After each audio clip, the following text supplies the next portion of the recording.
Perhatikan baik-baik sebab turunnya surah Jin.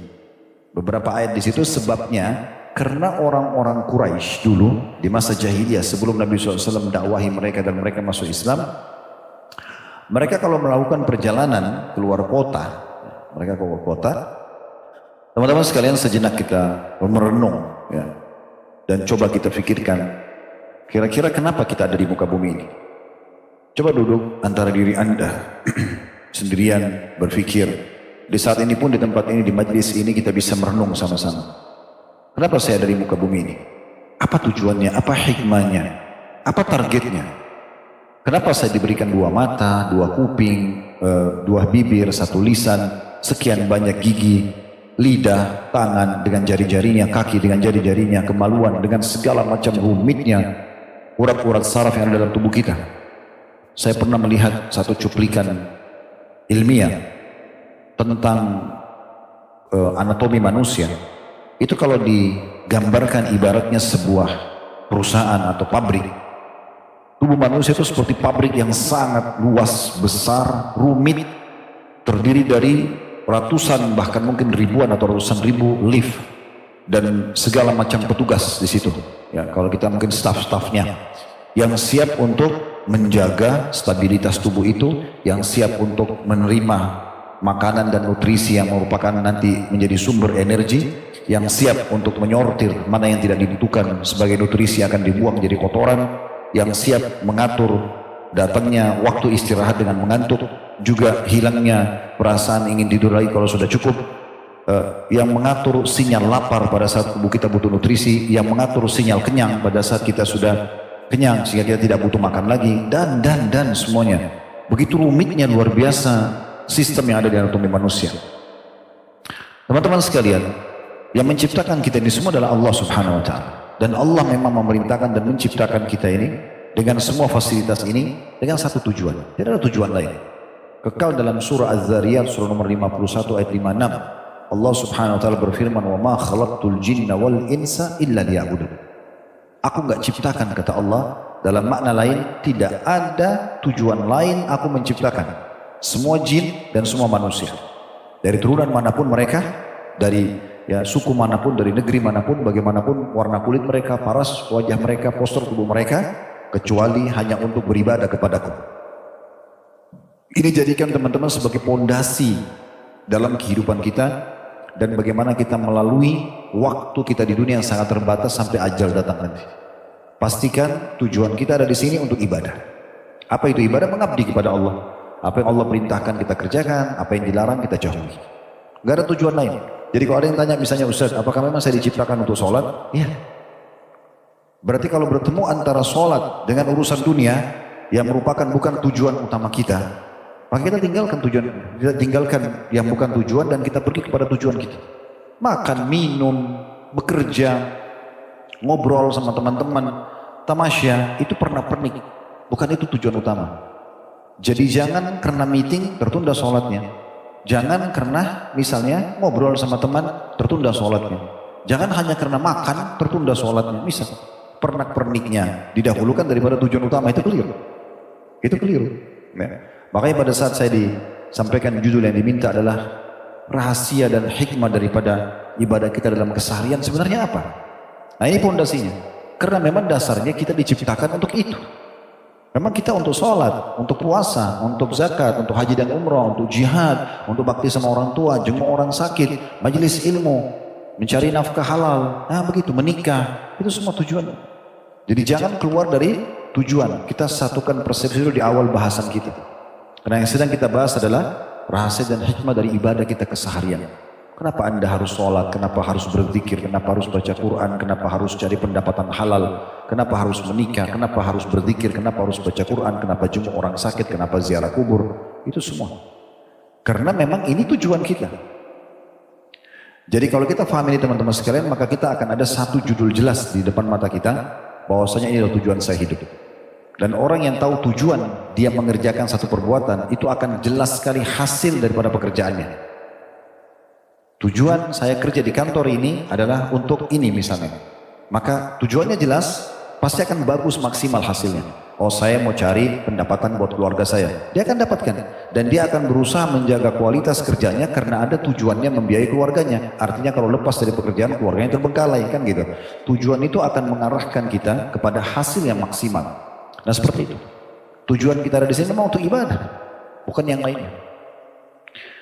Oleh karena itu dari judul ini teman-teman sekalian. Kita bisa melihat bagaimana Nabi SAW menyampaikan kepada para sahabatnya. Yang berarti juga sebenarnya sedang disampaikan kepada kita. Ya. Bagaimana Nabi SAW melatih mereka dan membiasakan mereka agar mereka sibuk dengan ibadah keseharian mereka. Bahkan selain yang wajib, kita tidak bahas lagi yang wajib karena itu bukan pilihan, itu kewajiban kayak sholat 5 waktu, zakat, puasa Ramadan itu bukan pilihan. Ibadah-ibadah sunnah saja yang masih pilihan. Karena sunnah kayak sholat qobliyah, sholat ba'diyah, sholat duha, sholat malam, zikir pagi petang, baca Quran, jumpa orang sakit, bersedekah. Ini semua adalah opsi kan, dia sunnah. Dikerjakan dapat pahala, ditinggalkan tidak berdosa. Itu saja tetap mereka jadikan sebagai target ibadah mereka. Karena yang membedakan nanti derajat kita di surga adalah banyaknya secara selain kualitas, kuantitas ibadah itu. Akan beda derajatnya orang yang biasa puasa Senin Kamis dengan orang yang tidak puasa Senin Kamis. Mungkin sama-sama sholat 5 waktu. Akan beda derajatnya nanti di surga antara orang yang sholat wajib saja sama sholat sunnah, qobliyah dan ba'diyah. Akan beda pahalanya dan derajatnya di surga nanti orang yang sholat sunnah rawatib yang melekat dengan sholat wajib, qobliyah, ba'diyah. Dengan ada misalnya si A sholat begitu tapi dia tidak sholat duha, tidak sholat tahajud. Yang si B sholat semuanya. Akan beda derajatnya. Mungkin si A tidak zikir pagi petang, tapi si B zikir pagi petang. Mungkin si A tidak puasa Senin Kamis, si B puasa Senin Kamis. Mungkin si A silaturahim keluarga, sempat bakti sama orang tua yang dalam keseharian. Si B mungkin tidak sempat, maka ini sudah cukup untuk membedakan derajat di surga nanti, kan gitu. Tetapi amalan-amalan sunnah tetap saja harus kita kerjakan, karena memang itu juga salah satu tujuan kita diciptakan. Dan orang yang sibukkan dirinya dengan amal sunnah, dipastikan amal wajibnya akan terjaga. Antum kalau sibuk menjaga keutamaan sholat duha, sholat tahajud, sholat qobliyah, sholat ba'diyah, sholat tahiyat masjid, sholat taubat, sholat wudu, maka sholat wajibnya pasti aman. Tidak mungkin kan, tidak masuk akal orang kalau jaga sholat sunnah dia tidak jaga wajibnya, kan gitu. Orang kalau biasa puasa Senin Kamis, puasa Ayyamul Bid segala, nanti puasa Ramadan jadi ringan. Orang kalau biasa umroh, haji jadi ringan. Orang kalau biasa zakat, sedekahnya jadi ringan, kan begitu.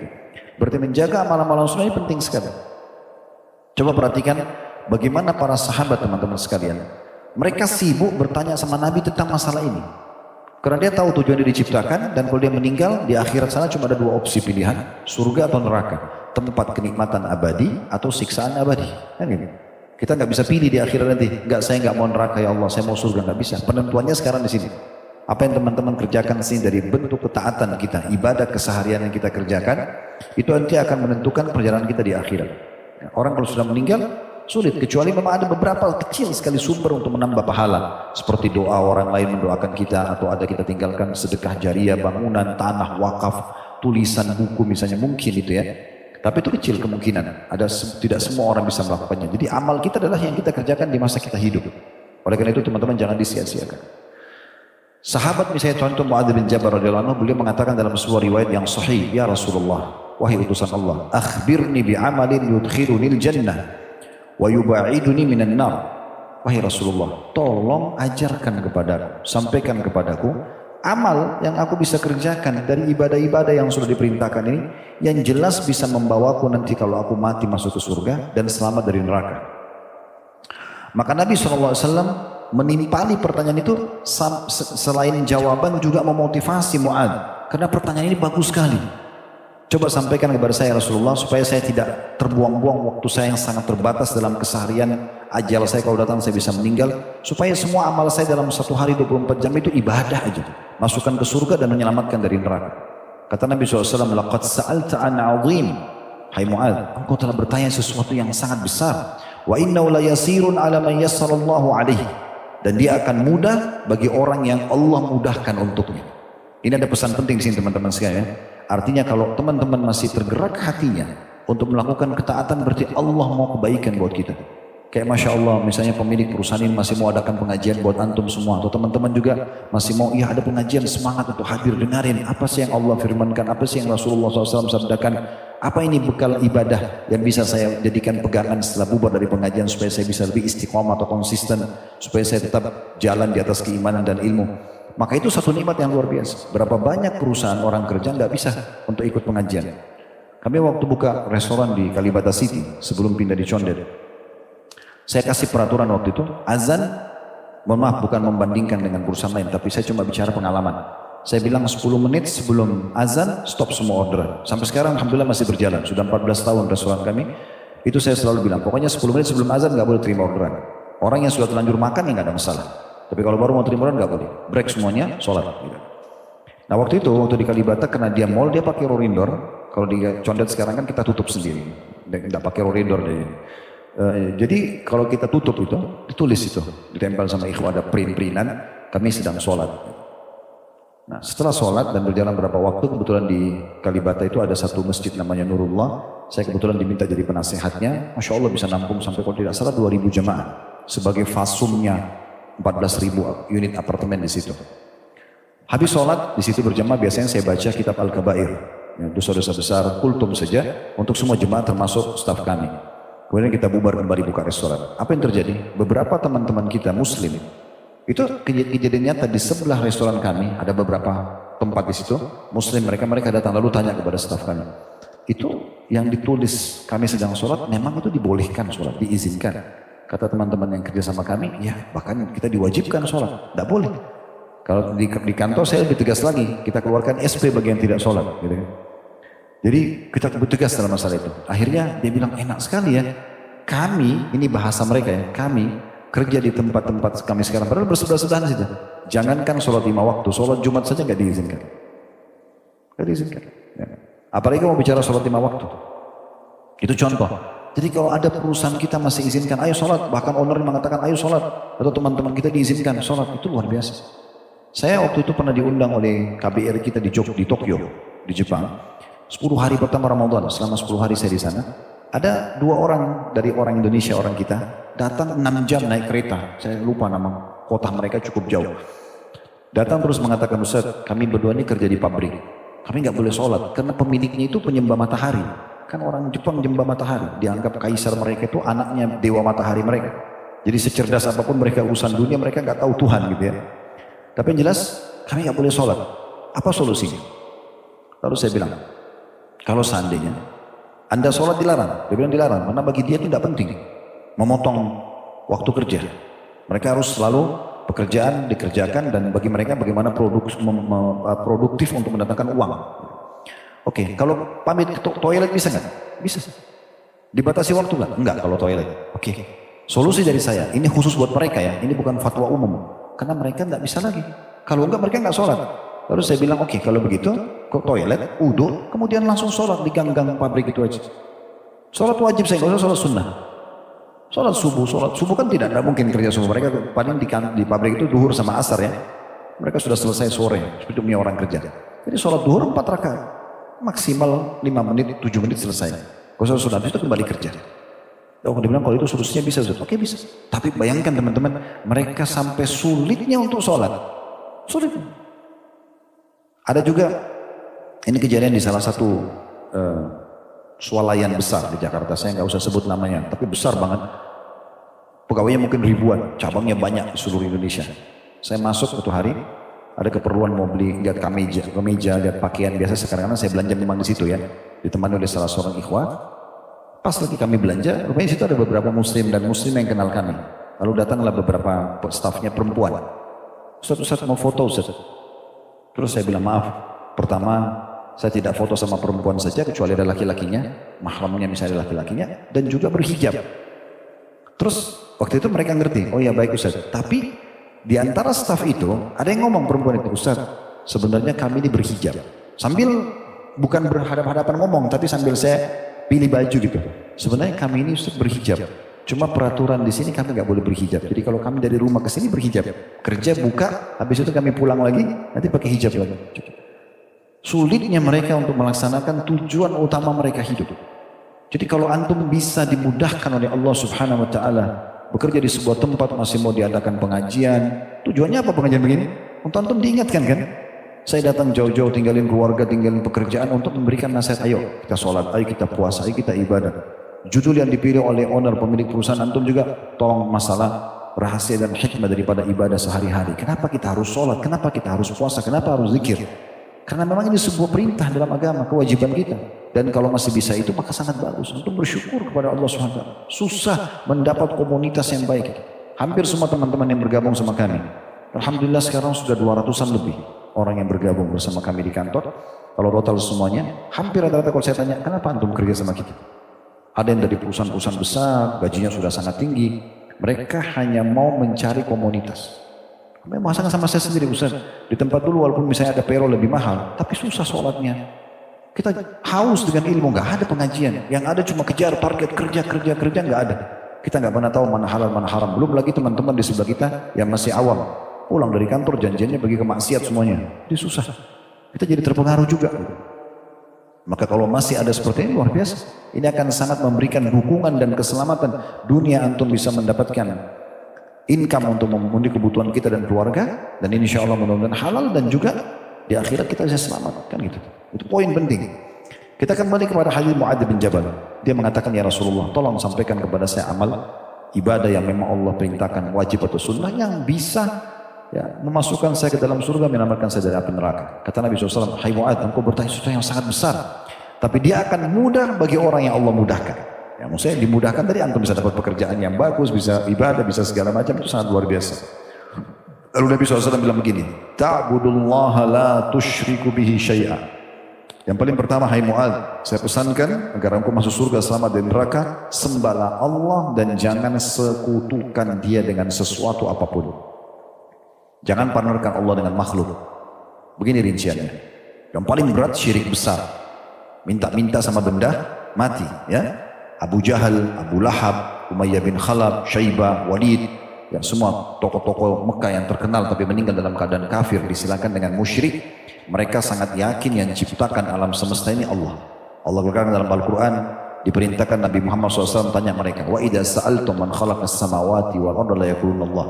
Hai Muhammad, kalau engkau tanya kepada mereka, Abu Jahal, Abu Lahab dan tokoh-tokoh Quraisy, siapa yang menciptakan langit dan bumi? Mereka bilang Allah. Jadi mereka tahu, tapi mereka syirik kepada Allah. Mereka anggap tidak bisa langsung berhubungan sama Allah. Harus mereka datangkan patung-patung yang mereka kultuskan atau muliakan, dan mereka minta sama patung untuk minta kepada Allah. Padahal patung itu dia yang warnain, dia yang bentuk, dia yang beri nama, dia yang perbaikin kalau rusak, dia yang pikul ke tempat yang dia taruh untuk dikultuskan. Jadi dikenal dengan masa jahiliyah, kan gitu. Nah di masa kita sekarang masih ada orang begitu. Dalam sholat dia bilang iyyaka na'budu wa iyyaka nasta'in. Hanya kepadamu ya Allah kami minta tolong. Hanya kepadamu kami menyembah, hanya kepadamu kami minta tolong. Tapi habis salam minta-minta di kuburan sebelah masjidnya. Anggap itu kuburan keramat, kuburan wali, bisa minta-minta di situ.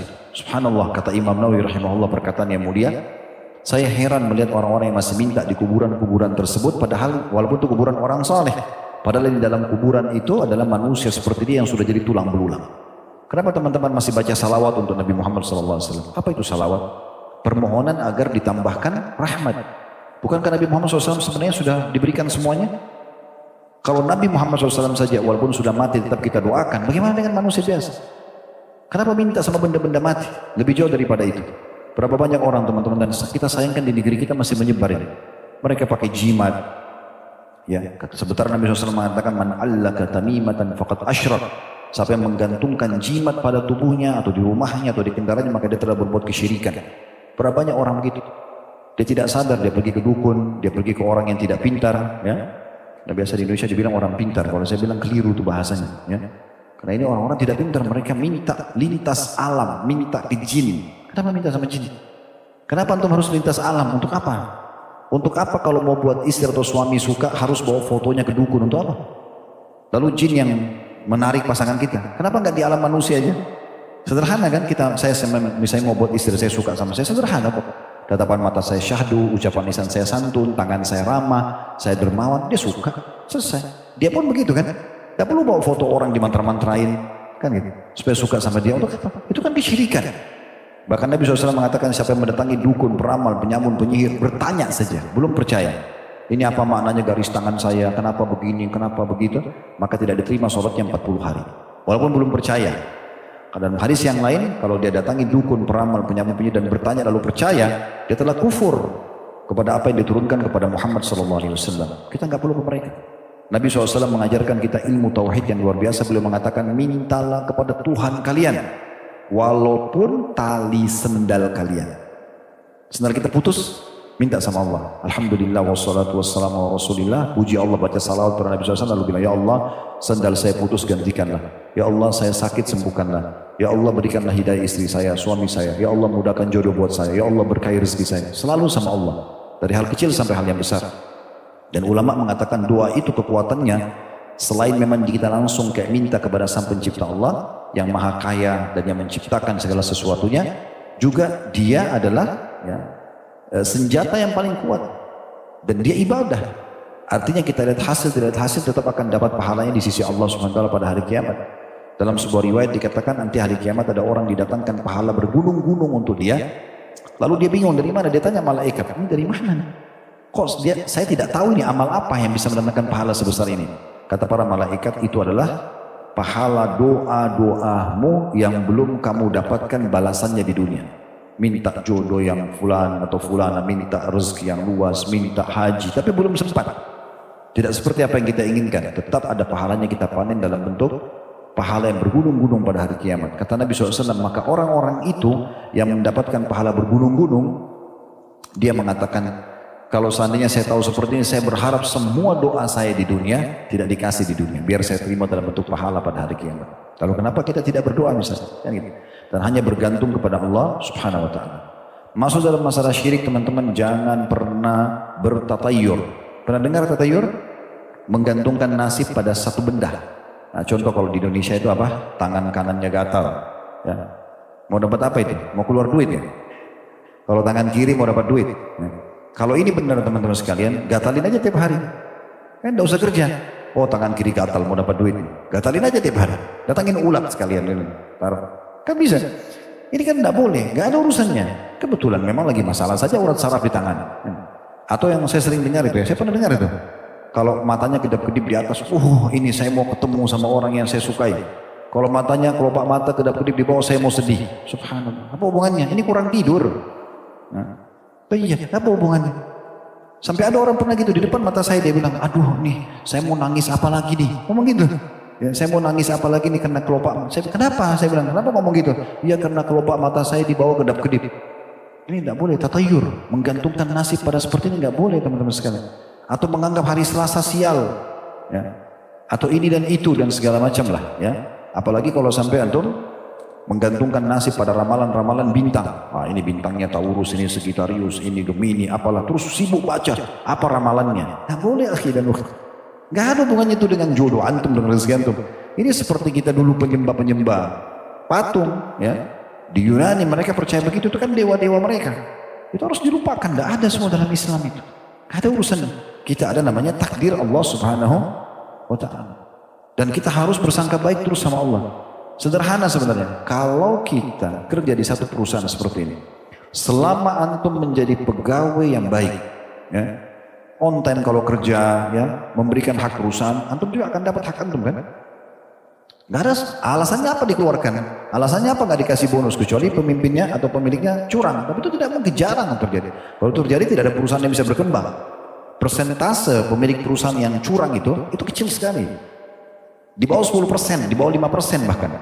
Dari semua total perusahaan di muka bumi ini, umumnya orang jujur karena dia mau perusahaannya maju. Kan gitu. Jarang orang yang curang dengan pegawainya. Kalau ada tuh mungkin dihitung jari, mungkin karena kebodohan dia. Dia kan akan kehilangan aset dia. Apalagi pegawai yang sudah expert di tempatnya di bidang itu kan tidak mungkin. Kan gitu. Jadi teman-teman sekalian, kembali lagi ke masalah jangan sampai berbuat kesyirikan. Ya. Termasuk juga ini tidak usah pakai khadam-khadam. Iya, selalu gitu. Dianggap tidak apa-apa kan yang saya pelihara itu kan jin muslim. Tidak ada sejarahnya. Allah membuat jin tidak kelihatan, nggak usah dipanggil, nggak usah berteman. Kita nggak, Allah buat mata kita nggak lihat. Kita tidak tahu bahasanya, kita tidak tahu rupanya. Kenapa antum sengaja bersemedi di gunung, di lautan, panggil-panggil wahai penjaga gua, wahai pada ini dan itu. Ya, ini subhanallah. Perhatikan baik-baik sebab turunnya surah jin. Beberapa ayat di situ sebabnya. Karena orang-orang Quraisy dulu di masa jahiliyah sebelum Nabi SAW dakwahi mereka dan mereka masuk Islam, Mereka kalau melakukan perjalanan keluar kota, mereka keluar kota, mereka itu kalau nginap di satu lembah malam hari kayak kita gini malam, mereka nginap karena masa dulu orang tidak ada penerangan kayak kita sekarang, transportasi masih kuda sama unta, nggak ada kereta cepat pesawat bisa berangkat malam, nggak ada. Jadi mereka harus istirahat. Nah, tradisi mereka kalau mereka turun di satu lembah, pemimpin kafilahnya ya, itu ngumpulin dari semua orang yang ikut di grup itu, grup safar itu, ayo siapa yang mau nyumbang? Yang ini nyumbang makanannya, ini nyumbang uangnya, ini nyumbang minumannya. Lalu pemimpin kafilah itu, grup perjalanan itu, kalau kita sekarang tour leadernya, ya, itu kemudian pergi ke tengah-tengah lembah, lalu dia bilang begini, wahai penjaga lembah, ini setengah bekal kami, jangan ganggu kami. Padahal lembah itu nggak ada apa-apa, dia aja sendiri yang karang-karang. Allah menggambarkan dalam surah Jin, maka jin-jin, setan-setan ada di sekitar lembah itu, fazaduhum rahaqa, makin membuat mereka ketakutan, makin terdengar suara, makin diganggu. Padahal sebenarnya awalnya, teman-teman sekalian harus pahamin ya, jin itu takut sama manusia, tunduk sebenarnya. Semua hewan itu tunduk sama manusia, karena manusia itu adalah khalifah. Ini anggap kalau di lokasi ini, dulu misalnya belum ada rumah-rumah, mungkin sini banyak hewan, ya nggak? Sekarang kalau tidak ada manusia banyak hewan nggak? Banyak kan, ada ular, ada ini, ada itu, banyak. Tapi begitu manusia datang, mulai bangun satu rumah, mulai ini, berkurang itu mereka, pergi. Karena mereka tahu ini manusia khalifah, ini pemimpin mereka sebenarnya. Allah ciptakan kita untuk itu. Kita jadi pemimpin. Jadi nggak usah kita ngarang-ngarang takut tanpa jelas, kan gitu. Dan kalau kita mau bicara masalah kesyirikan ini banyak.